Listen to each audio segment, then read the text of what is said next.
As the North Pole is facing towards the sun, from the perspective of most areas around the globe in daylight, it looks like the sun is toward the northeast at sunrise and northwest at sunset.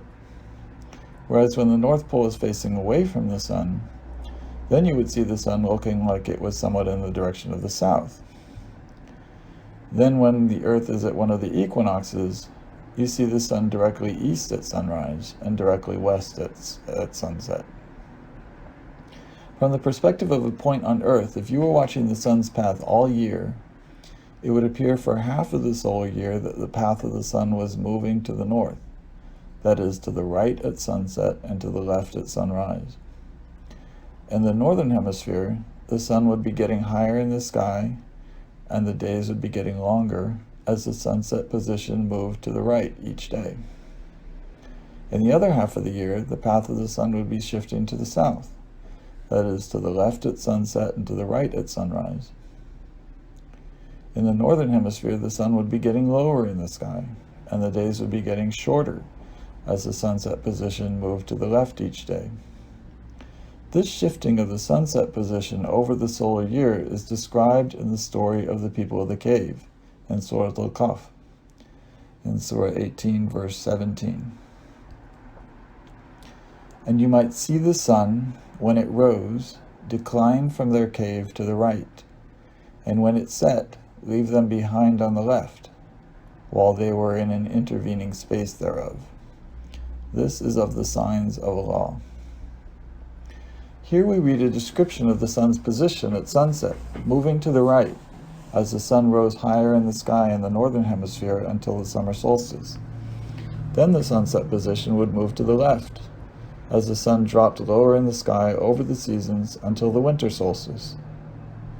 The cave opening was facing the western horizon, somewhere between the winter and summer solstice sunset points.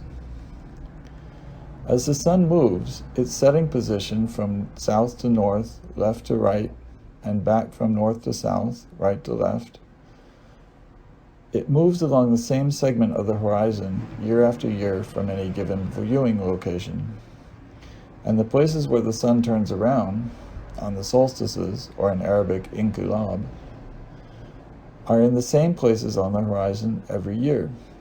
Likewise, the sun always sets in the same place on the equinoxes, midway between the solstice sunset locations.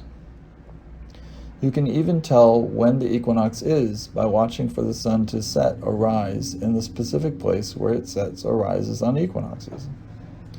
In fact, the sun rises and sets in different positions on the horizon practically every day of the solar year. The Qur'an refers to God as the Lord of the East and the Lord of the West, or the Lord of the two Easts and the Lord of the two Wests. And we don't usually think of East and West as words that allow for a plural, but East and West as plural are a reference to the various rising and setting places of the sun over the course of the solar year, to the north and south of due east or west. This is confirmed in the tafsir of Tabuk for verses 2, 115, verse 5 of Surah 37, verse 17 of Surah 55. So we have these three contexts in the Quran to start with, where there's a reference to the solar cycle, the solar year. First, in the variations in the length of night and day. Second, in Surat al-Qadr, in the movement of the sunset position, right and left on the horizon. And third, in the plural easts and wests, the many different positions on the horizon where the sun rises and sets.